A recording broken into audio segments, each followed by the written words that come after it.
아멘. 우리 하나님 말씀 보겠습니다. 민수기 22장 21절입니다.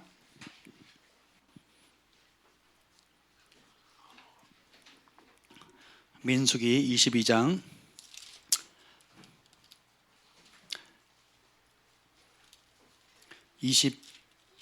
21절부터 35절까지 한 절씩 우리 교독하도록 하겠습니다. 찾으신 분들은 아멘. 발람이 아침에 일어나서 자기 나귀에 안장을 지우고 모압 고관들과 함께 가니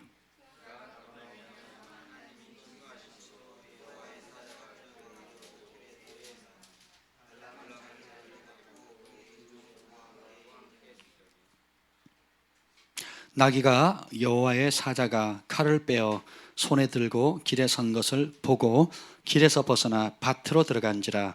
발람이 나귀를 길로 돌이키려고 채찍질하니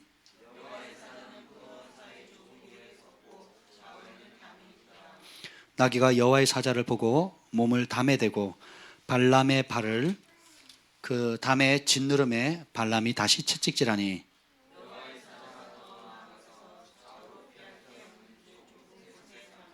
나귀가 여호와의 사자를 보고 발람 밑에 엎드리니 발람이 노하여 자기 지팡이로 나귀를 때리는지라.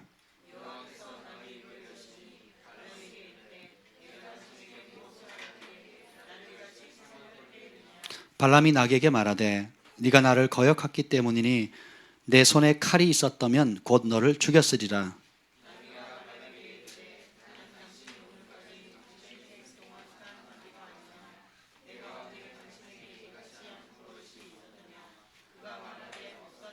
그때에 여호와께서 발람의 눈을 밝히심에 여호와의 사자가 손에 칼을 빼들고 길에 선 것을 그가 보고 머리를 숙이고 엎드리니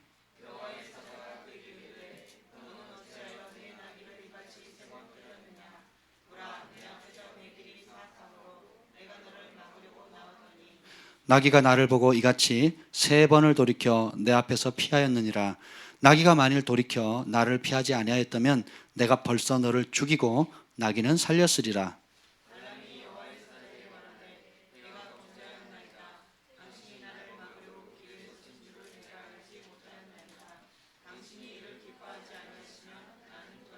다 같이요. 여호와의 사자가 발람에게 이르되 그 사람들과 함께 가라. 내가 너에게 이르는 말만 말할지니라. 발람이 발락의 고관들과 함께 가니라. 아멘. 365일 기적의 삶, 감춰진 메시지의 언어, 하나님께서 우리에게 말씀하시는 여러 가지 방법들을 이번 주간 묵상하셨죠. 다 우시느라고 묵상을 못하셨군요. 기도하겠습니다. 성령님 이 시간에 오셔서 우리에게 말씀하여 주시옵소서. 주의 길을 알려주시고 지혜와 계시 영으로 생명의 말씀을 비춰주셔서 그것이 우리의 영혼 육을 변화시키고 우리의 가정과 도시와 열방을 변화시킬 수 있는 강력한 말씀으로 나타나 주시옵소서. 예수님의 이름으로 기도합니다. 아멘.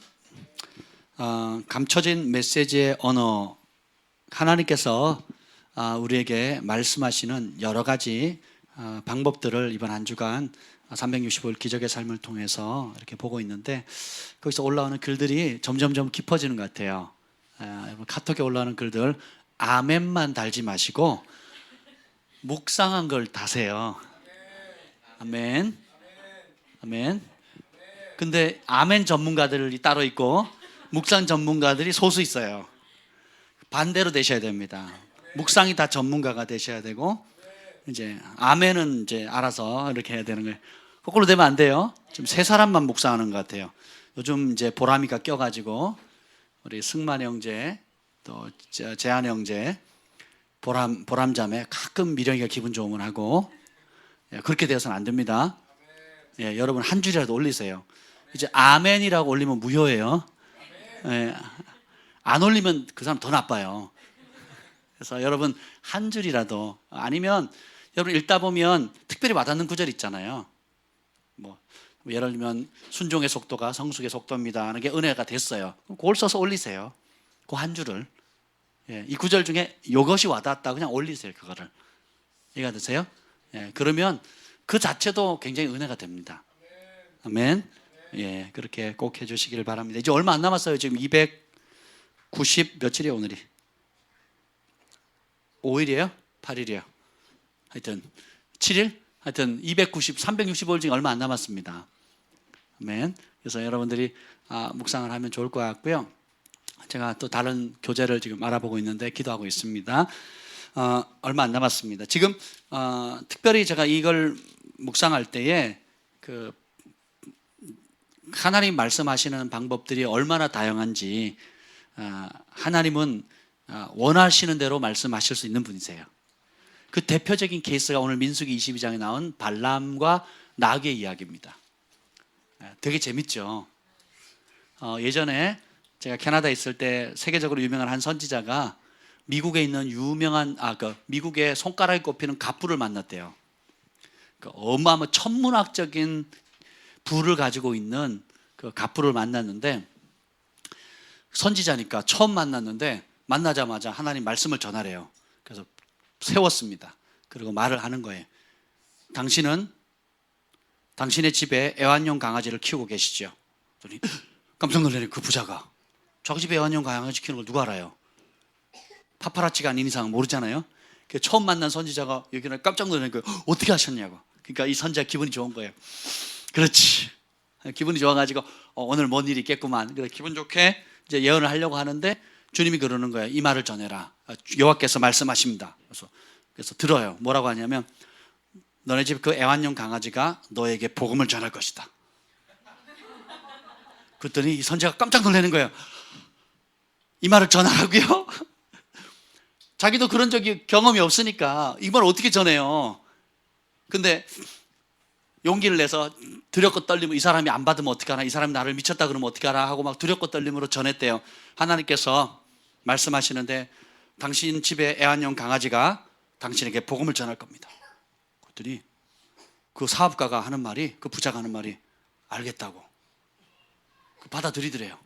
그 다음날 그 사업가가 집에 있는데, 자기 집에서 쉬고 있는데 강아지가 쪼르륵 오더니, 그 애완용 강아지가 꼬리를 흔들면서 오더니 말을 하기 시작하는 거예요.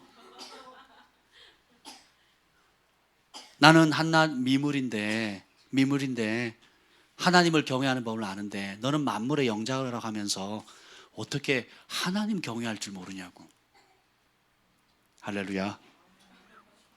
제가 모교에 다녔던 그 모교에 저희 가르쳤던 교사 선생님 계세요. 지금 장로님이 되셨는데 그 김석홍 장로님이라고, 그분이 처음 교회를 나갔을 때 온갖 핍박 속에서 교회를 나갔어요. 새벽 예배를 왔다 갔다 하는데 어느 날 새벽 예배를 딱 마치고 교회 문에서 나오는데 까치가 막 울더래요. 그래서 문 열고 딱 나오는데 똑같은 메시지를 전하는 거예요. 그 까치가 하는 말이 뭐라 그러냐면, 까치가 하는 소리가 들리는 거예요. 까치가 뭐라 그러냐면, 나는 인간아 너는 왜 이렇게 미련하냐. 나는 한갓 미물인데도 나를 창조하신 그분을 찬양하고 감사할 줄 아는데 너는 만물의 영장이라 하면서 어떻게 여호와 경외할 줄 모르냐 그러더래요. 만물이 하나님의 아들들이 회복되어지기를 고대하고 있어요. 만물이 로마서에 의하면 복종하고 싶어서 복종하는 게 아니라 복종케 하시는 그분의 말씀 때문에 복종하는 거래요. 그래서 지금은 억지로라도 복종하는데, 이제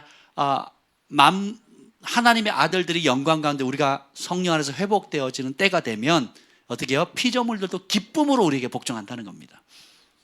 아멘. 사자들이 어린 양과 뛰놀고 장난쳐, 독사굴에 손을 넣어도 물지 않는, 그죠? 그리고 사자들이 풀을 뜯어 먹어요. 그 신기하지 않으세요? 그 코뿔소가 엄청 크잖아요. 코끼리 엄청 크잖아요. 고기 엄청 먹죠? 고기 먹는 거 아니에요? 코뿔소랑 코끼리 고기 먹고 그렇게 살찐 거 아니에요? 뭐 먹고요? 여러분이 풀 먹으면 그렇게 살쪄요? 신기하죠? 하나님 그렇게 만드셨어요. 공룡을 한번 생각해 보세요. 한번 생각해 보세요. 풀 먹고 그렇게 컸다고 한번 생각해 보세요. 이게 이론으로 되는가? 진화론으로 설명이 되는가? 안 됩니다. 하나님이 그렇게 창조하신 거예요. 그러니까 만물이 다 하나님께서 예수님께서 만국을 다스릴 그날을 고대하고 있다는 겁니다. 원래 형상대로. 이제 근데 가장 우리의 삶 가운데 제가 늘 강조하잖아요. 따라합시다. 진짜 들으면 진짜 능력이 나타난다. 사실 우리가 하는 기도는 어릴 때는 자기 중심으로 떼쓰잖아요. 우유 달라, 젖 달라, 초콜릿 사달라, 뭐 달라, 해달라. 그러다가 좀 성숙해지면 나 중심에서 어떻게 돼요? 다른 사람을 배려해 줄 수 있는 관계로 바뀌어지잖아요. 그래서 이제 부모가 되면 결국은 부모가 되기 전까지는 내게 필요한 것 중심으로 모든 것을 취했잖아요. 근데 부모가 된 다음부터는 결국은 뭐예요? 끊임없이 내어주는 겁니다. 따라서 이제까지 받은 거 다 토해내야 된다. 그것이 하나님의 섭리예요. 하나님의 사랑 가운데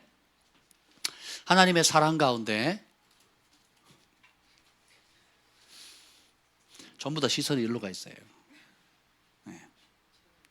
채우세요. 저를 봐주세요. 아무리 우리 소망이 온주가 예쁘더라도 저를 봐주시면 감사하겠습니다.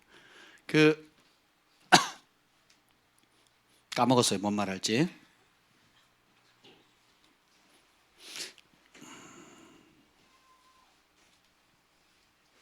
영적으로 어릴 때는 우리가 하나님께 내게 필요한 것에 초점이 많이 맞춰져 있어요.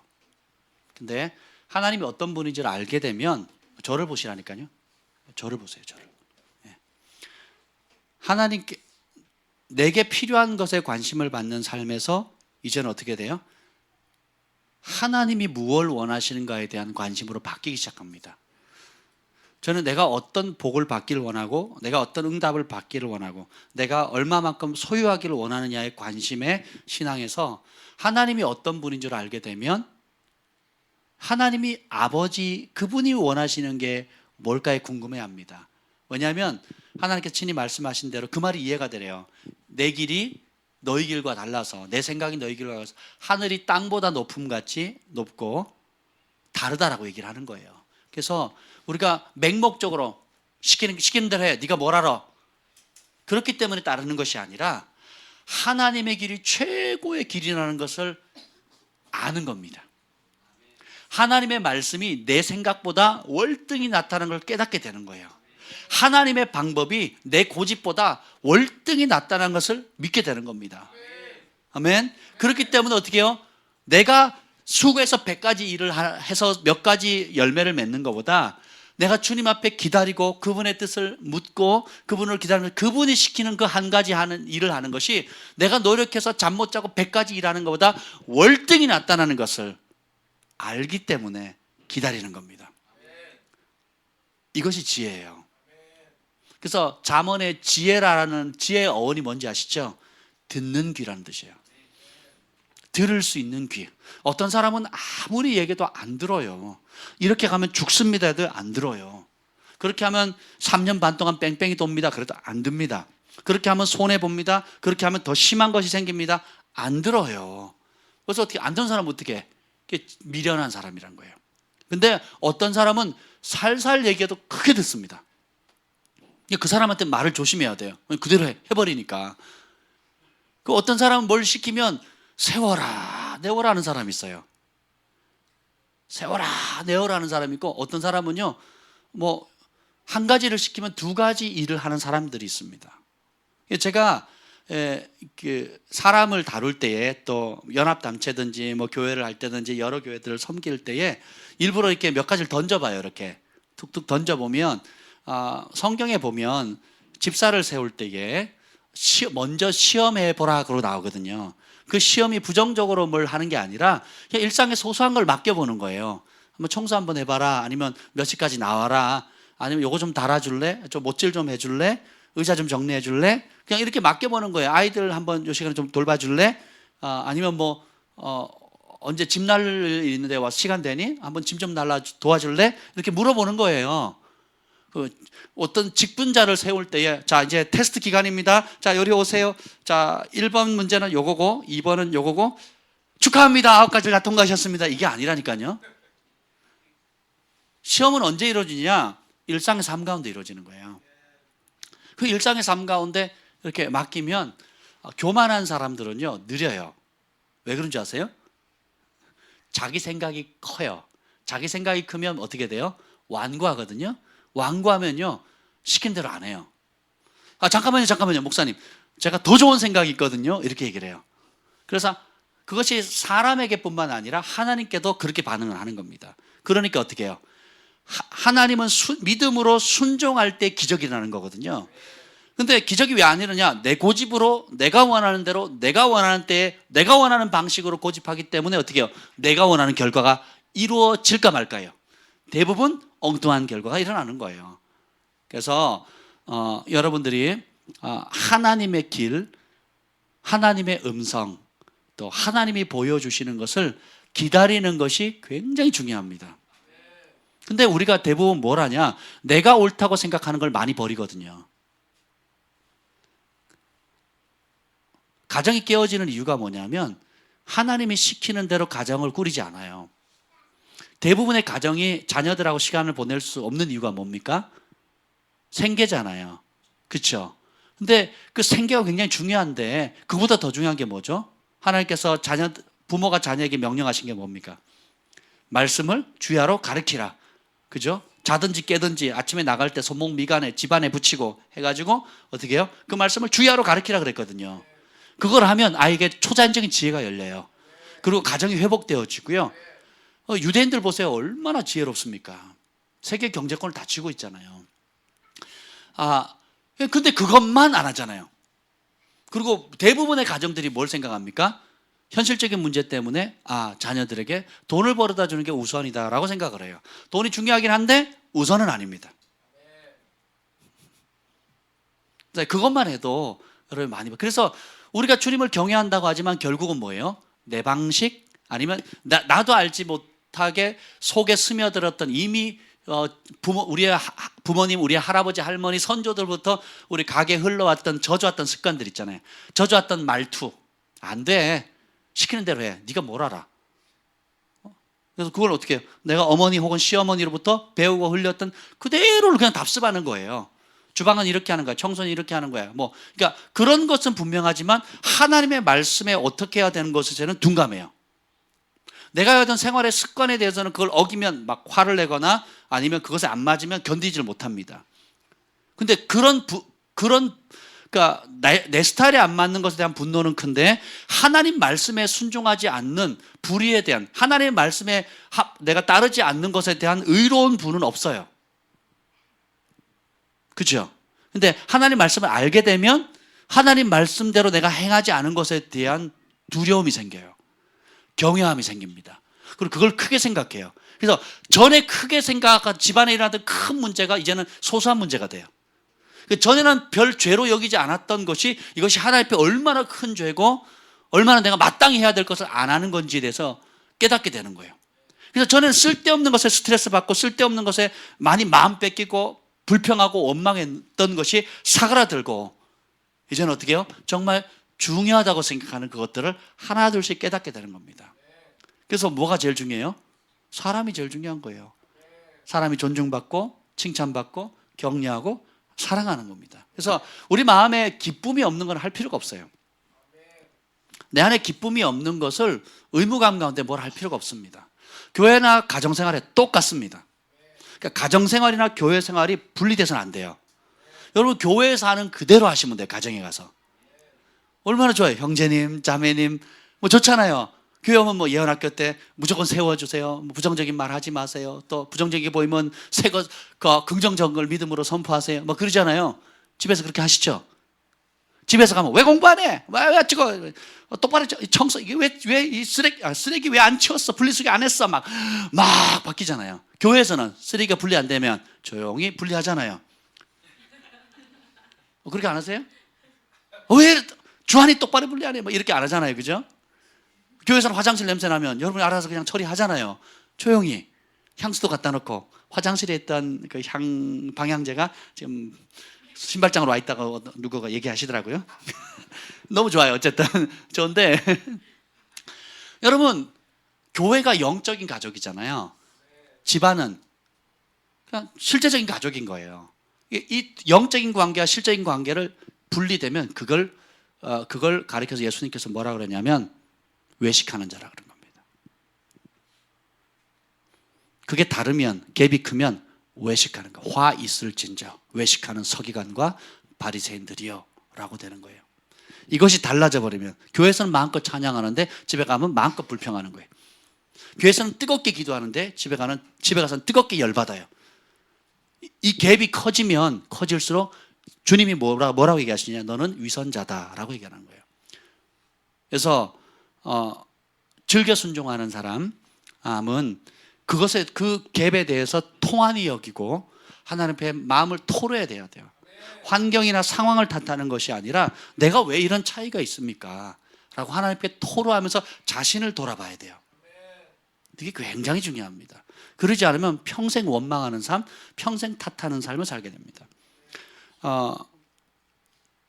저희 아버님이 예수님을 이제 알아가시는데 많이 바뀌셨는데, 제가 어렸을 때는 그 초등학교 때는 창원에 있을 때 그 창원 공단에 있었는데 그 경제 상황이 경기가 어려워가지고 이틀에 한 번씩 나오라 그래요, 회사에. 그리고 이틀에 한 번씩 나가도 일거리가 없어요. 그래서 결국 이제 강원도로 오시게 됐는데, 그러니까 월급 못 불죠, 뭐 형편 어렵죠. 그러니까 그때 술을 드시기 시작한 거예요. 그러면서 하는 얘기가 뭐냐면 그 회사 탓을 하시는 거예요. 그래서 태백에 왔습니다. 태백에 왔는데 어렵게 정말 그 시험 치기 전에는 무슨 탓을 하냐면 나는 백이 없어라고 원망을 하시는 거예요. 왜냐하면 거기 들어가려면 몇 천만 원을 냈어야 됐거든요. 그 당시에 넣어야지만 뽑혔어요. 그래서 친척한테 부탁했는데 그 돈이 없다 그러시는 거예요. 그래서 막 돈 없는 거에 대해서 막 한탄하기 시작하죠. 제가 어릴 때 다 기억합니다. 술을 드시고 밤새 그 얘기를 하시니까. 그래서 합격을 했습니다. 그래서 제가 알고 봤더니 그 월급이 장난이 아니었어요. 그 당시 조금 이렇게 지혜로운 사람들은 돈을 모아가지고 서울에 집을 샀어요. 서울에 집 산 사람들은 엄청 그냥 그 집 산 것만으로도 부자가 된 거예요. 왜냐면 뭐 10배, 20배 이상 뛰어버렸으니까 그 값이 산 것에 비해서. 그리고 은퇴하고 나서는 10년 딱 5년, 10년만 일해도 집 산다 그랬거든요. 그만큼 월급이 많았는데 그 돈이 많으니까 또 뭐예요? 그걸 또 술을 마시면서 뭐라 그래요? 이제는 그 같이 일하는 사람 탓을 하는 거예요. 그 반장이 어떻고. 그리고 내가 승진할 때가 됐는데 내가 공부를 못해서 학업을 못해서 또 안 되고.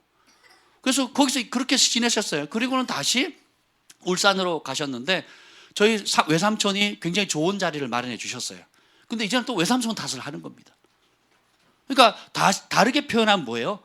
이 속사람이 하나님께 감사하는 법을 발견하지 못한다면, 하나님의 길을 찾지 못한다면, 그런 그 자신의 속사람이 치유되지 않으면 어떤 환경, 어떤 축복, 어떤 곳에 가도 결국 누굴 탓하는 거예요? 남을 탓하라는 거예요. 그거는 나쁜 습관입니다. 주님을 모르는 사람은 몰라서 그렇다고 할 수 있죠. 근데 주님을 아는 사람이 그러한 습관에 젖어 있다면 정말 심각하게 생각하셔야 됩니다. 깊이 얘기하셔야 돼요. 예. 그래서 가정의 모습과 교회의 모습이 일치하셔야 돼요. 저도 물론 다를 때가 종종 있습니다. 그런데 그럼에도 불구하고 제가 만약에 그 갭을 계속 키워나가죠. 그럼 누가 문제가 생길까요? 우리 주한이, 경한이, 아내, 그리고 아이들에게 바로 문제가 갑니다. 그리고 아이들이 저를 존경할까요? 아니면 위선자라고 그럴까요? 얼굴이 반짝반짝거려요. 여기가. 경환이 얼굴이 여기 반짝거려요. 반대쪽. 할렐루야. 그러면 이 아이들이 경환아, 너 세상에서 누가 제일 좋니? 아빠래잖아요. 주하나? 부모님이요. 요즘 바뀌었어요. 전에 한번 졸업식 갔다 왔더니 아빠요, 그리고 엄마요. 뭐 이렇게 얘기를 해요. 근데 어릴 때부터 아이들이 엄마 아빠가 너무 좋대요. 그리고 제가 어디 가자 그러면 요즘 10대들이 아빠 어디 갈 때 따라와요, 안 따라와요? 안 가죠. 친구들 따라가죠. 근데 제가 어디 간다 그러면 저도 갈래요. 막 그래요. 그치? 네. 왜 그러겠습니까? 그 갭이 없진 않아요. 교회의 삶이나 가정의 삶이 없진 않지만 아이들이 충분히 이해하고 용납할 만큼 그 갭이 그만큼 적다라는 겁니다. 그래서 교회의 영적인 삶이나 가정에서의 삶이 별 차이가 없어요. 오히려 저는 뭐 제가 생각하기에는 가정에서 이 아이들을 더 잘해주는 것 같아요. 제 개인적으로 생각하기에는. 더 많이 격려하죠. 용돈도 더 주죠. 엄마 몰래 용돈을 주거든요. 엄마 몰래 주면 애들이 그렇게 좋아해요. 그래서 아빠같이. 그리고 작은 일에 뭘 해도 제가 애들이 예를 들면 뭐 5천 원 달라 그러면 만 원을 주고 만 원을 달라 그러면 2, 3만 원 주거든요. 여건만 되면. 그리고 그것이 합당하다고 하면 그렇잖아요. 어른들에게 만 원 돈이나 2만 원 돈이나 별 차이 없잖아요. 그래요. 우리 어린이들, 우리 청년 그래요. 근데 어떤 바른 태도를 유지하느냐에 따라서 전혀 다르게 나가는 것처럼 핵심은 무엇이냐? 여러분이 진짜 하나님을 알게 되면 하나님의 속성을 닮아가는 거예요. 근데 하나님의 성품을 안 닮아가면서 교회에 친숙해지거나 교회 생활이나 교회 가는 패턴, 종교적인 어떤 순서에 익숙해지면 우리 글파의 어떤 그런 문화에 익숙해져 버리면요, 종교인이 되는 겁니다. 종교인이 되고 능력은 없고 마음은 높아져 가는 거예요. 그래서 텃세 부리기 시작하고, 그리고 여러 가지 자신의 위치를, 내가 개척 멤버야, 아니면 내가 누구의 가족이야, 아니면 내가 무슨 봉사를 했어, 내가 뭘 설치했어, 내가 이 교회가 세워지게 하는데 뭘 했어 하면서 어떻게 해요? 자기가 했던 과거의 공로나 관계의 위치라든지 어떤 지금하고 내가 말이야 예언팀장이라고, 목사님이 나한테 믿고 뭐든지 나한테 제일 먼저 맡긴단 말이야 하면서 어떻게 해요? 보이지 않게 마음이 높아질 수 있다는 겁니다. 굉장히 위험한 거죠. 근데 제가 앞서 아까도 말씀을 드렸지만 제가 아는 그 선배 목사님께서 목회를 참 잘하세요. 같이 식사도 몇 번 하고 했는데 백악관에서도 초청이 왔어요. 근데 백악관에 안 갔습니다. 그 안 간 이유가 뭐냐면 그 기간에, 초청받은 그 기간에 한국의 조그마한 교회에 집회하기로 초청을 받았다는 거예요. 아주 조그마한 교회예요. 근데 기도하다가 내가 이 교회가 먼저 약속을 했기 때문에 거기를 가겠다는 거예요. 그래서 캔슬을 했습니다. 제가 그런 사람 2분 봤거든요. 데이비드 호건 목사님도.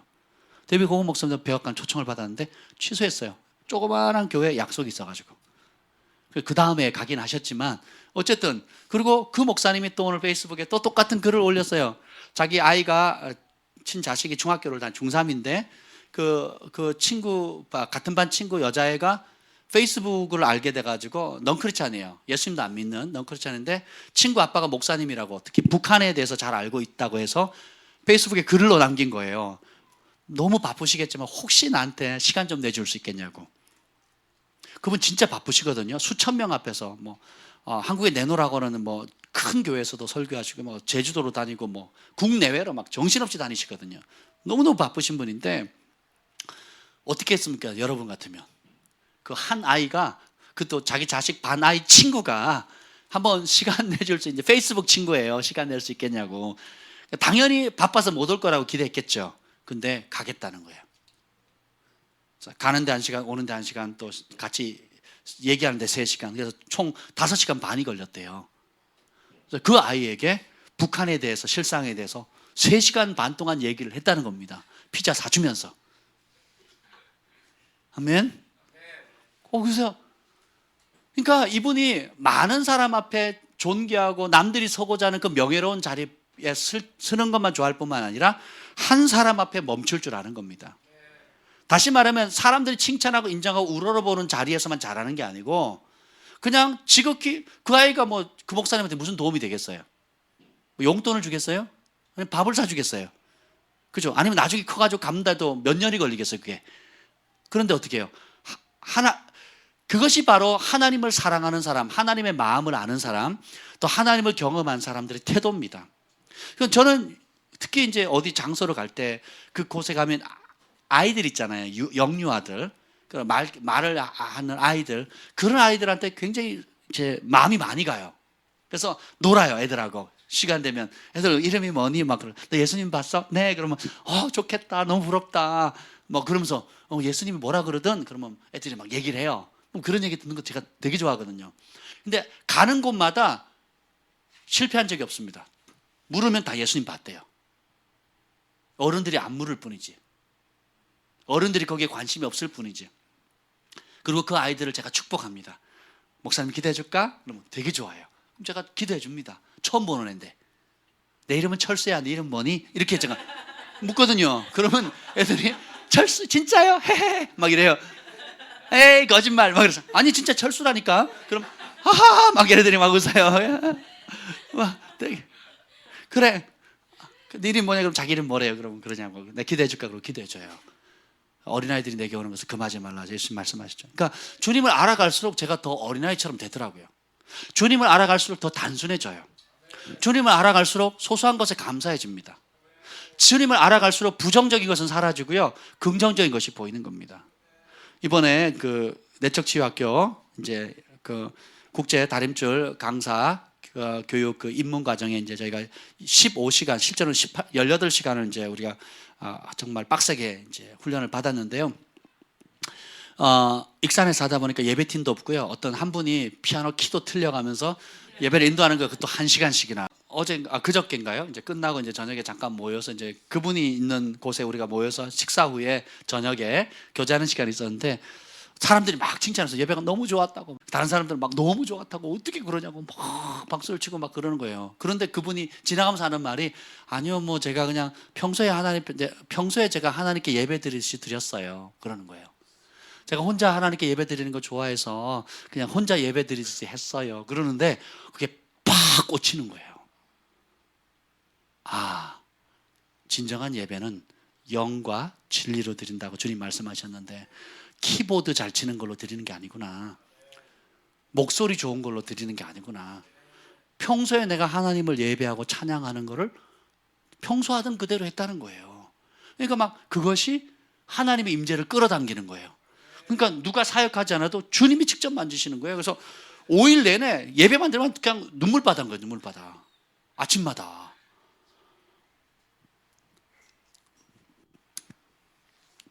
우리가 진짜 주님을 알아가면 진짜 주님을 닮아가요. 그리고 진짜 주님의 속성이 들어오게 됩니다. 그래서 그래서 아내랑 이렇게 얘기를 한 거예요. 이제 마지막에 이제 평가를 하더라고요. 1번부터 1번 아주 못했음, 5번 아주 좋음, 만족, 뭐 이렇게 평가를 나오는데 제가 다 5번으로 쳤어요. 음식 다 5번으로 팍 치고 이제 했습니다. 그러면서 이제 아내랑 이렇게 오면서 대화를 하는데 그러는 거예요. 똑같은 상황인데 사실 객관적으로 다른 단체나 우리가 했던 거나 우리가 아는 것과 비교해 보면 다 2, 3점을 주고 싶어요. 다 2, 3점을 주고 싶은데 반대로 하나님께서 우리 속사람을 만지시고 또 거기에 참여하신 분들, 그리고 그것을 위해서 수고하신 분들의 입장에서 딱 보니까 5점이 아니라 100점을 주고 싶은 거예요. 그러니까 객관적으로 뭐 음식은 뭐 반찬이 몇 가지 안 됐고, 또 예배팀은 엉망이었고, 또 스텝도 없고, 또 잠자리는 또 어떻고, 뭐 온갖 불편할 거리들이 많아요. 잠자리를 누가 제공해 줬는데요, 정말 은혜로 정말 최고였어요. 담배 냄새가 확 쪄들어가지고 막 담배 냄새야. 그냥 막 진짜 딱 들어가면 이게 달새빵이래요. 거기가 달새빵을 두는 곳인데, 근데 이분이요 권사님이신데 그 노모를 모시고 노시어머니를 모시고 그러는데 들어가는데요 정말 정말 마음이 힘들었어요. 처음에 들어갈 때는. 근데 딱 들어가서 딱 봤는데 이분이 하나님의 사람 보내달라고, 이 집회가 잡히는 그 순간부터 하나님의 사람 보내달라고 계속 기도를 하신 거예요. 그리고 이 집회하기 전에 그 시어머니가, 그 정말 깐깐한 시어머니가 예수님 영접한 거예요. 그리고 그 얘기를 나중에 들은 거예요. 예수님 영접하고, 그리고 저희를 한다고 뭐든지 새 걸로 그냥 막 정성 들여가지고, 그러니까 한번 생각해 보세요. 집은 옛날 초가집인데 그 안에 서울에서 가져온 물건이 있는 듯한 그런 느낌 있잖아요. 그러니까 환경은 굉장히 그래서 제가 막 향수를 막 뿌렸는데도 그 냄새가 안 지워지는 거예요. 왜냐하면 여러 많은 달세를 사는 그런 담배를 피는 사람들 워낙 벽이 다 찌들어 있어가지고 괴롭더라고요. 근데 그럼에도 불구하고 그분이 정성껏 저희를 모시는데요. 그리고 얼마나 기쁨으로 저희가 온 것 자체만으로 막 행복해 하시는 거예요. 행복하시고 막 과일을 이제 딱 정성스럽게 해주고, 또 이불도 그냥 새 걸로 빨아가지고 아주 깨끗한 걸로 이렇게 갈아주시고, 뭐 수건이니 막 심지어는 샴푸 한 번도 안 쓴 거, 바디 샤워 한 번도 안 쓴 거, 제가 그리고 화장품을 열었거든요. 뚜껑도 안 뗐어요. 이 안에 속에. 그러니까 전부 다 새 거로 한 거예요. 할 수 있는데 막 지내면 지낼수록 그분의 마음 막 이게 느껴지는 거예요. 그리고 그분이 와가지고 그 다음날 이제 아침에 찬양하면서 서로 축복하는 시간이 있었는데 막 눈물을 흘리시면서 저희는요 목사님 부부 두 분이 오셔서 막 너무 감사해요 막 그러면서 막 눈물을 흘리시는 거예요. 아, 이게 뭘까? 그래서 그 다음날 와가지고 목사님 벌써 기쁜 일이 생겼어요. 뭐예요? 그랬더니 아니 오늘 우리 형님이 찾아오셨는데 아 벌써요 50만 원을 주고 가셨어요. 그 이유 없이 50만 원 주고 가셨다는 거예요. 그렇잖아요. 그 저 3일 뭐 민박해봤자 그 얼마나 되겠어요? 돈 10만 원도 안 되죠. 근데 벌써 50만 원 주고 가셨다는 거예요. 그래서 막 기뻐가지고 막 어쩔 줄 다음에 꼭 오세요 목사님. 정말 가고 싶어요. 그래서 저희 집사람 너무 저희가 좋은 시간, 편안한 시간을 가지게 됐습니다. 그러니까 환경은 우리 스타일이 아닌데, 그러니까 환경은 우리 스타일인데 그 안에 누가 있느냐에 따라서 어떤 마음을 가지고 어떤 예쁜 마음을 가지고 있는 사람이 있느냐에 따라서 환경은 열악하지만 천국인 거예요. 반대로 환경은 너무 좋은데 미운 마음, 원망하는 마음, 불평하는 마음, 부정적인 생각을 가지고 있는 사람이 있으면 거기는 지옥이에요, 지옥. 제가 또 깨달은 거예요. 그래서 바울이 항상 기뻐하라, 쉬지 말고 기도하라, 범사에 감사. 범사라는 게 뭐죠? Everything, 모든 일에 감사한 거예요. 다시 말하면 어떤 이유에도 불평할 이유 있다 없다? 없다는 거예요. 우리 뼈에 새기셔야 돼요. 뼈에. 불평하는 사람 옆에 사람 있기 좋아해요, 싫어요? 불평하는 사람이 우리 그룹에 끼기를 원하십니까? 불평하고 비판하는 사람 아무리 잘해도 그 중에 정확히 부족한 점을 끄집어낼 수 있는, 남들이 보지 못하는 그것까지 정확히 깊숙이 파헤쳐가지고 없으면 만들어서라도 긁어낼 수 있는 그런 사람이 좋으세요? 아니면 많은 허물이 있는데 그 중에 장점 하나를 발견해서 칭찬해 줄 수 있는 그런 사람을 원하십니까? 여러분 그런 사람 되기를 바랍니다. 아멘? 그러면 계속 행복해질 수밖에 없는 겁니다. 하나님은 나귀를 통해서 말씀하시고 꿈과 환상을 통해서도 말씀하시지만 여러분의 존재 자체를 통해서 말씀하기를 가장 기뻐하세요. 따라합시다. 내가 하늘의 메시지다. 내가 천국의 메시지다. 내 존재 자체가 복음이다. 왜요? 여러분 안에 예수님 계시거든요. 예수님 주인이시거든요. 그래서 저는 어디 가도 그런 당당함이 있습니다. 사람들이 내 안에 예수님이 계시기 때문에 나를 만나면 행복을 발견할 수 있다. 나 때문에 이 공간, 이 상황이 반전되어질 수 있고 절망의 가운데도 소망을 누릴 수 있다. 제가 이번에 끝나고 났을 때 그 참여했던 총 19명인가 분들이 정말 정말 굉장히 깊이 다rum을 받았거든요. 근데 하나같이 군산에서도 오셨고 뭐 익산 뭐 여러 지역에서 오셨는데 하나같이 목사님 너무 밝아요. 목사님이랑 있으면요 괜히 기분이 좋아져요. 목사님한테 놀러 가고 싶어요. 그래서 언제든지 오시라고, 서울에 오시든 김포에 오시든 미리 연락만 하시라고. 제가 피하려고요. 농담이고요. 근데 너무 저랑 같이 있으면 기분이 너무 좋아진다는 거예요. 저랑 같이 있는데 기분 나쁘다? 그러면 안 돼요. 기분 좋아지는 거예요. 제가 이번에 병원에 가서 재원이를 만났는데 재원이가 얼굴이 뽀샤시한 거예요. 굉장히 얼굴이 밝더라고요. 그리고 굉장히 유순하게 생긴 거예요. 저는 굉장히 우락부락하고 날카롭고 매섭고 막 이렇게 무서울 거라고 생각을 했거든요. 근데 굉장히 얼굴이 밝고 뭐랄까 부드럽고 유하게 보이는 거예요. 여성스러운 거예요, 오히려. 굉장히 여성스러운. 얘기를 해보면 반응도 굉장히 여성스러운 반응을 하더라고요. 야, 그래서 이 아름다운 그 안에 있는 부드러운 마음이 예수님께 사로잡히면 얼마나 많은 사람들을 치유할 수 있을까, 회복시킬 수 있을까, 막 그런 생각이 들더라고요. 그렇잖아요. 예. 그래서 대화를 하는데 처음부터 마음이 막 이렇게 풀어지는 거예요. 그래서 제가 동생 대하듯이 그렇게 대했습니다. 제가 반말 잘 안 하는데 그냥 대놓고 깠어요. 그냥 까놓고 얘기를 했어요. 재원아, 뭐 이제 이렇게 얘기를 했어요. 저 평소에 기도했으니까 막 그 친구는 저를 처음 보지만 저는 늘 이렇게 마음에 가깝잖아요. 그러니까 마음이 편하더라고요. 그래서 이제 이런저런 얘기를 했는데 여러분, 우리가 하나님의 음성을 듣는다는 것, 메시지를 듣는다는 건 내가 당신보다 더 정확히 듣는다고 하는 게 자랑이 아니에요. 내가 당신보다 더 환상을 많이 본다고 그게 자랑이 아니에요. 듣고 봤으면, 진짜 듣고 봤으면, 진짜 주님을 사랑한다면 어떻게 해요? 주님을 나타내야지겠죠. 나는 마음이 온유하고 겸손하다 그랬어요. 이것이 우리의 자랑이 돼요. 나는 혈기 많고 불평이 많다가 자랑이 돼서는 안 됩니다. 나는 근심 많고 염려 많은 사람이 돼서는 안 된다는 거예요. 여러분들이 어떤 일이 딱 잘 될 때 그 잘 된 것에 감사하세요. 근데 제가 많은 주변의 사람들 보면 이게 잘 됐대요. 그런데 요게 문제예요. 뭐 이렇게 하는 것이 우리 안에 그렇게 보이지 않는 습성처럼 남아 있는 겁니다. 우리 정민규 목사님 그 정기적으로 병원에 갔는데, 세브란스 병원인가요? 갔더니 간 수치가 정상이래요. 맞죠? 네. 약을 한 달에 들어가는 약이 굉장히 비쌉니다. 80만 원치가 약값이 들어가요. 모르셨죠, 여러분? 근데 약을 안 먹었어요, 금식하시느라고. 근데 정상 수치가 나온 겁니다. 그럼 그것만 감사하시면 돼요.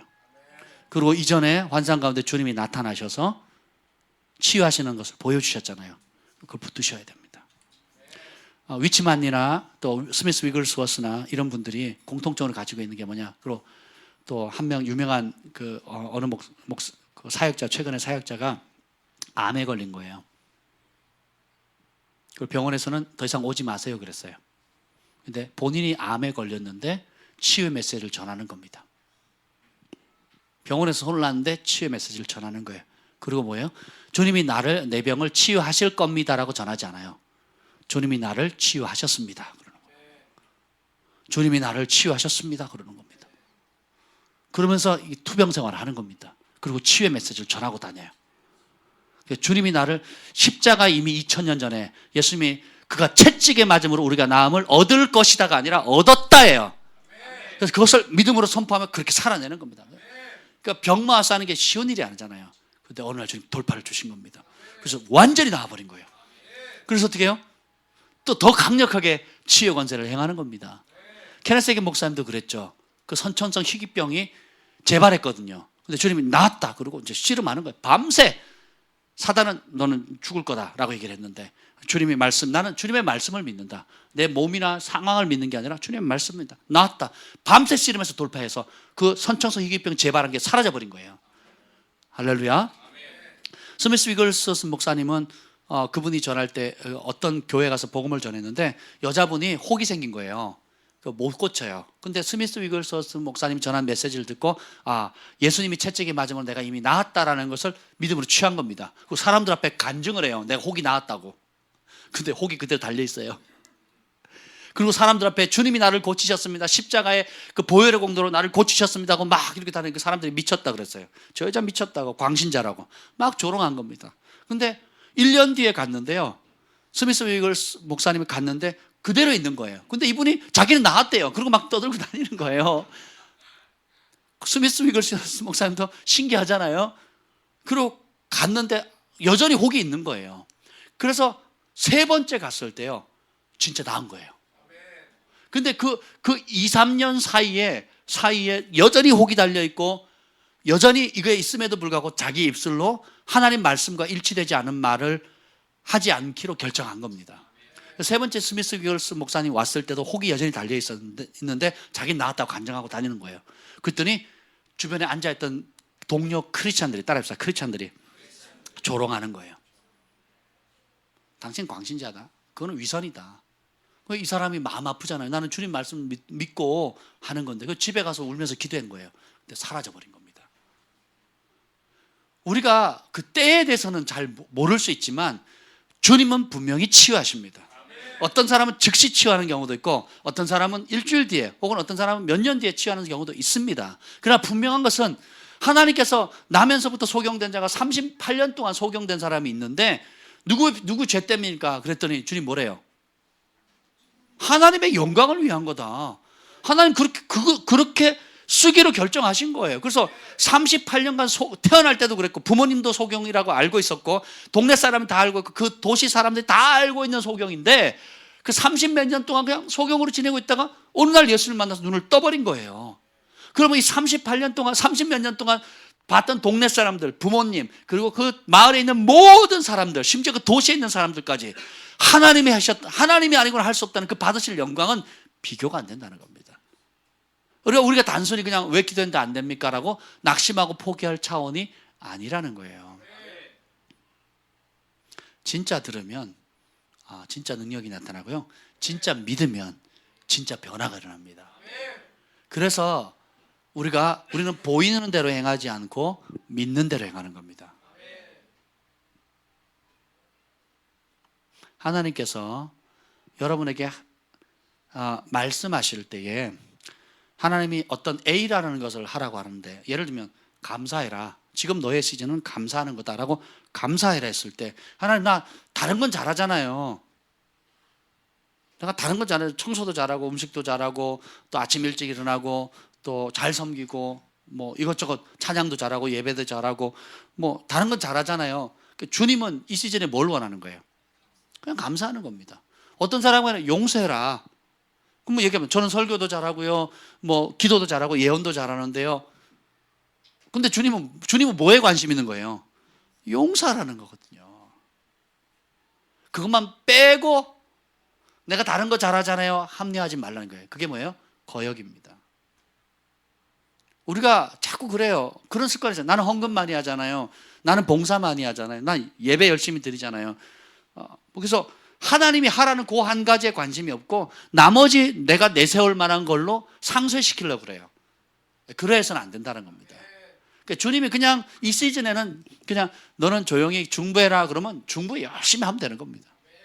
아니면 다른 거 필요 없다, 어떤 네가 미워하는 그 한 사람 용서해라, 그럼 그것만 순종하면 되는 겁니다. 그럼 그것으로 인해서 돌파가 일어나는 거예요. 다른 거 필요 없다, 거룩해라. 그러면 거기에 씨름하는 겁니다. 저는요 기도 많이 하는데요, 제가 금식 많이 하는데, 아니 그게 아니고 거룩해라, 죄를 회개해라. 그러면 그 일을 하면 되는 거예요. 근데 그걸 내가 성경을 많이 읽을랑요, 제가 하루에 50장 읽을 거예요, 방언을 3시간 기도할 때 아니라니까요. 따라합시다. 눈물이 회개가 아니다. 눈물은 회개가 아니에요. 여러분, 제가 설교할 때 우는 사람 많습니다. 집회 가면 뭐 포항 가서도 막 여러분 보셨잖아요. 저 심플하게 한마디 했는데 막 다 통곡바다가 됐거든요. 그럼 그게 회개가 됐느냐? 천만에요. 천만입니다. 제가 말씀 전하면요, 그 말씀에 찔림 받아가지고 성령께서 역사하셔서 울고 회개하는 사람 되게 많습니다. 근데 눈물로 그치는 사람 대부분이에요. 세례 요한이 회개의 메시지를 전하면서 뭐라고 했어요? 회개에 합당한 열매를 맺으라는 거예요. 열매까지 가지 않으면 그 회개는 가짜입니다. 자기 연민이에요. 자기 연민. 그냥 후회하는 거고 한탄하는 거고, 잘해야 반성인 거예요. 반성. 반성은 뭐냐? 죽음의 길, 생명의 길이 있다면 가다가 하나님 책망하는 거예요. 찔리는 거예요. 눈물을 흘리는 거예요. 그거 반성해요. 그리고 또 가요. 또 주님이 말씀을 통해 찔러요. 그래서 그리고 눈물 흘립니다. 안타까워합니다. 내가 잘못했다고 찔림을 받아요. 움찔하다가 돌아가려다가 또 다시 가는 겁니다. 이건 회개가 아니에요. 따라해서 눈물에 속지 말자. 눈물은 좋은 거예요. 우리 그릇을 부드럽게 하고 또 하나님께 순종할 수 있고, 그 완고한 마음, 강팍한 마음, 돌이키지 않으려고 하는 마음은 돌이킬 수 있도록 결정할 수 있는 도움을 주는, 굉장히 눈물 없이 회개가 안 돼요 사실은. 근데 눈물이 회개는 아닙니다. 근데 진짜 회개는 뭐냐? 하다가 죄악의 길을 가고 있는데 주님이 깨닫게 해줘요. 눈물을 흘릴 수도 있고 안 흘릴 수도 있어요. 근데 딱 깨닫고는 어떻게 해요? 돌았습니다. 그리고 가던 길을 가는 거예요. 그래서 생명의 열매를 맺어가는 겁니다. 용서해라. 그럼 아니요, 진짜 하나님 저 인간이 나한테 무슨 짓을 했는지 아시잖아요. 그리고 가는 거예요. 또 미워하는 겁니다. 용서하려고 했다가 용서해야지 했다가 내가 당한 일이 어떤 일인데 하면서 가면 결국은 뭐예요? 눈물 흘리고 지옥길 가는 거예요. 눈물 흘리고 사망의 길, 눈물 흘리고 계속 어둠의 길을 가는 겁니다. 여러분이 말씀에 은혜 받은 것이 여러분의 삶에 열매 맺는 것이 아닙니다. 열매 맺을 때까지 몸이 가야 돼요. 그래서 그리고 입술이 바뀌어야 됩니다. 말하는 습관 바뀌어야 되고 생각하는 게 바뀌셔야 돼요. 그게 안 되면 자꾸 어떻게 되는 줄 아세요? 따라서 자기 연민. 네, 과거에 내가 자라온 태어난 곳, 또 부모님, 과거의 아픔들, 또 여러 상처들, 그리고 지금 내가 이럴 수밖에 없었던 여러 다양한 이유와 핑계를 막 갖다 붙입니다. 갖다 붙이고는 자기를 합리화해 포장합니다. 또 계속 포장하는 거예요. 그런 사람은요, 진정한 회개를 할 수가 없습니다. 변화도 없어요. 그리고 더 강팍해집니다. 그래서는 안 돼요. 그걸 버리셔야 됩니다. 그리고 그냥 심플하게 순종하는 거예요. 감사해라 그러면 네. 그래서 어떻게 해요? 그 다음부터 조하나 잘 자라줘서 고맙다. 차에서 무거운 짐 들어줘서 고맙다. 그냥 있어만 줘도 고맙다. 경환아 아빠를 좋아해줘서 고맙다.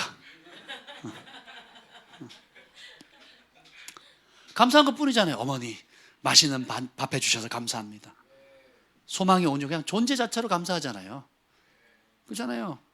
건강해서 감사, 아프면 빨리 또 회복돼서 감사. 그렇죠? 그러니까 얼마나 감사해요. 그렇죠? 그래서 안경을 바꿔 쓰셔야 돼요. 아멘. 우리가 하나님의 음성을 듣는 것은 그냥 내가 이런저런 채널을 통해서 다양한 정보를 가져서 내가 이만큼 신령하다가 아니라고요. 진짜 들었으면 어떻게 해요? 진짜 움직이는 거예요. 따라서 사랑은 움직이는 거야. 옛날에 그런 광고가 있었어요. 사랑은 고정되어 있지 않아요. 움직입니다. 어제도 우리 득찬 자매님 우리 몇몇 분이 찾아가셔서 기도해 주셨다 그런데 굉장히 감동이 됐어요. 그래서 우리가 또 지속적으로 기도하고 또 기회가 되는 대로 신방에서 기도하려고 합니다. 그래서 사랑은 움직이는 겁니다. 시간과 물질과 또 여러분이 손해와 희생을 감내해 가면서도 행하는 거예요. 어머니가 자녀를 위해서 희생하는 거 한번 보세요. 자식들이 알아주길 바라서 하는 게 아니잖아요. 지원아, 네가 나중에 크면 엄마가 너를 얼마나 사랑했는지를 뼈저리게 느낄 거란다. 근데 그 뼈저리게 느낄 때는 어머니가 얼마 살 날이 남지 않았을 거야. 지금 깨닫는 게 좋아. 좋은 말 할 때 지금 깨달아. 알겠느냐? 휴대폰 반만큼만 엄마를 사랑해봐라. 제 소원이 뭔지 아세요? 우리 지원이한테 카톡 받는 거예요. 제가 2년 반 동안 쫄랐는데 한 번도 안 보내줬어요. 이것도 기적이잖아요. 우리 지원이가 너무 이뻐요. 제 딸 같아요. 그래서 평생 주머니 넣고 다니고 싶어요. 근데 우리 지원이가 그 마음을 아직 몰라주는 것 같아요. 근데 사람이 늦게 철든다는 그런 속담이 있잖아요. 그런 속담을 깨트려야 돼요. 따라합시다. 예수님 안에 있으면 빨리 철든다. 아멘. 그래서 아니 내가 요즘 뼈저리게 느끼는 게 뭔지 아세요? 사람이 제일 소중하다는 거예요. 건물 큰데 사람 없으면 그 건물 아무 소용이 없어요. 숙소 허름한데요. 거기 좋은 사람이 있으니까 좋은 사람이 섬겨주니까 행복한 거예요. 반주가 엉성한데도요. 그 정말 하나님을 갈망하는 사람들이 모으니까 그곳에 성령님이 임하시는 거예요. 주님을 사랑하는 것이 최고의 복입니다. 주님의 음성을 듣는다는 것은 뭐냐? 주님을 닮아간다는 거예요. 많이 들었는데 적게 순종하면 그거는 하나님 보시기에 기쁘지 않겠죠. 근데 하나를 듣더라도 내가 즐겨 순종하면 그것이 우리의 영혼의 힘이 되고 축복이 되는 거예요. 하나님께서 오늘 이 밤에 여러분에게 무엇을 원하시는지 한번 들어보세요. 감동을 주시든 혹은 이미 설교 가운데 여러분 가운데 마음에 이미 말씀하시는 것도 있을 겁니다. 확증을 주시는 것도 있고 찔림을 주는 것도 있을 거예요. 그리고 잘하고 있다라고 격려해 주시는 것도 있고 아니면 빨간불을 주셔서 조심해라 그런 부분에 돌이키라라고 하시는 부분도 있을 겁니다. 둘 다 좋은 거예요. 아멘. 둘 다 좋은 겁니다. 가지치기 없이 어떻게 열매를 맺을 수 있겠어요? 그렇죠? 그래서 여러분들이 하나님의 음성을 들으면 진짜 복입니다. 최고의 복이에요. 말씀을 통해서 듣고 또 여러분이 기도할 때 성령께서 주시는 그 여러 가지 말씀하시는 이 발람이 보세요. 죽음의 길을 가는데 나귀가 말리잖아요. 발람이 뭐 하는 사람입니까? 선지자잖아요. 선지자도 돈에 욕심이 들어가니까 어떻게 해요? 못 봐요. 돈에 욕심이 들어가 탐욕, 물욕이 들어가 버리니까 못 봅니다. 나귀가 아니었으면 어떻게 해요? 자기는 죽었어요. 하나님께서 이 사건을 성경에 왜 기록했을까요? 여러분이 다른 것을 많이 잘한다 할지라도 하나님이 원하지 않는 그 한 가지를 안 해버리면 눈을 가려요. 한 가지 죄도 습관적으로 혹은 하나님 말씀하신 중요한 고치기를 원하는, 버리기를 원하는 그것을 놓쳐버리죠. 그러면 아무리 국가를 대통령 앞에서 예언하는 선지자라 할지라도 자기를 죽이려는 천사를 못 본다니까요. 나귀도 보는데 자기는 못 봐요. 굉장히 저나 여러분에게 굉장히 우리의 영혼을 깨우는 말씀이잖아요.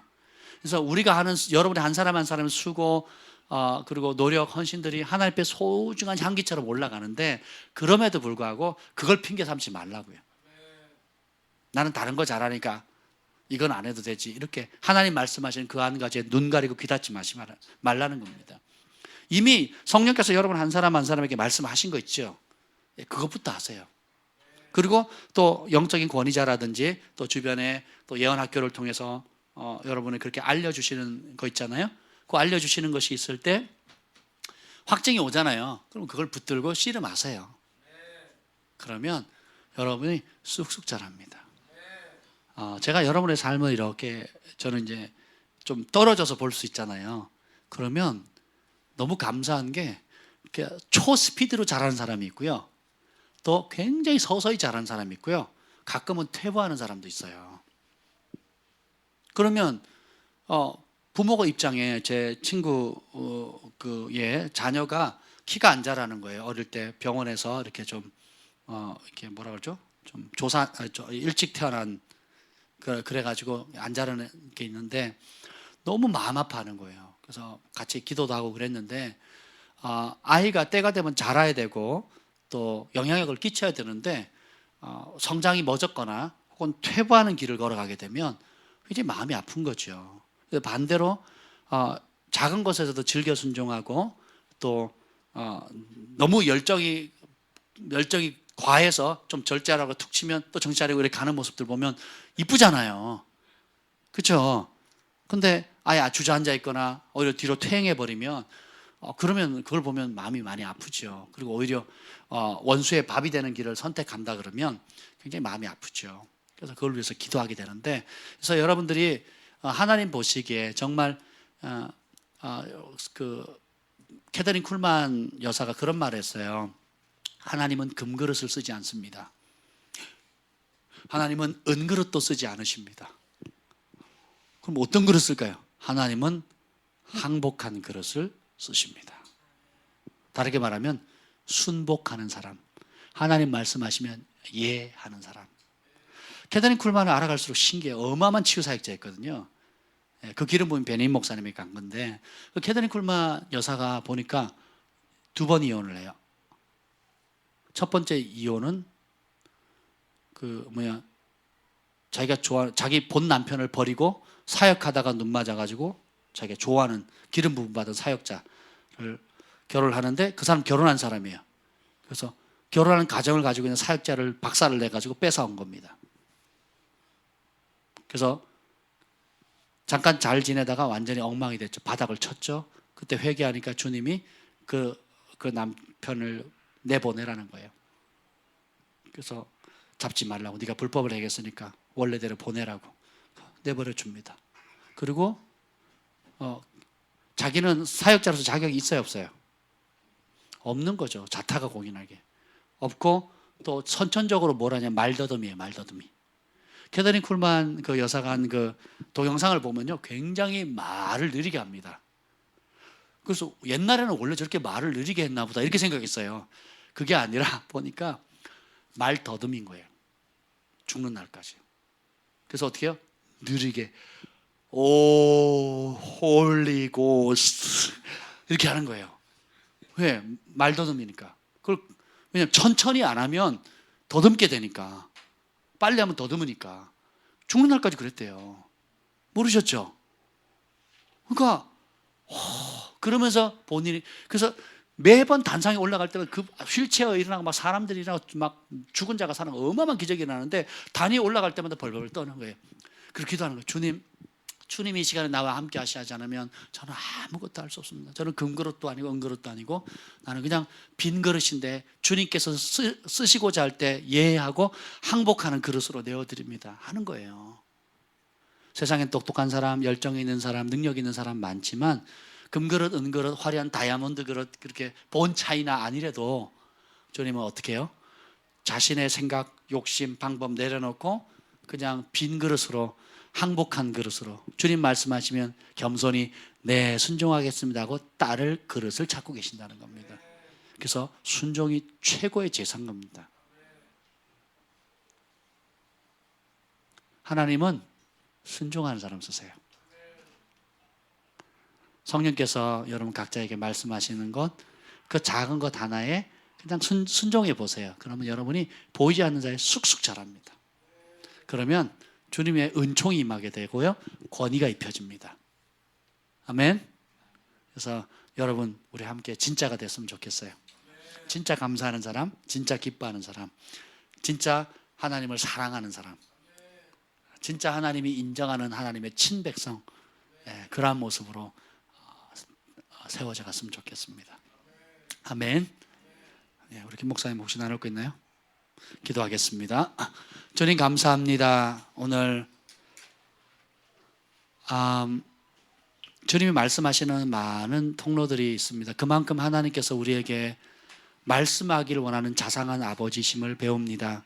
꿈으로도 말씀하시고 환상으로도 말씀하시고 기록된 성경을 통해서도 말씀하시고 설교를 통해서도 환경을 통해서도 수수께끼나 반복되어지는 숫자나 여러 가지 것들로 끊임없이 말씀하시고 심지어는 그래도 안 들으면 말 못하는 짐승들을 통해서 낙이나 그런 동물들 통해서 말씀하기를 원하시는 주님, 그 주님의 음성을 듣기를 원합니다. 주님, 한 가지라도 들을 때에 즐겨 순종할 수 있는 마음을 주시옵소서. 내 생각, 내 길, 내 고집, 하나님께로 나오지 않은 모든 거짓된 뿌리들 내려놓고 오늘 이 밤에 간구할 때에 주님의 음성을 듣는 귀가 열리게 하옵소서.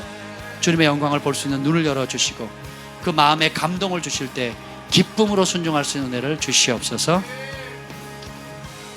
우리 함께 기도하겠습니다.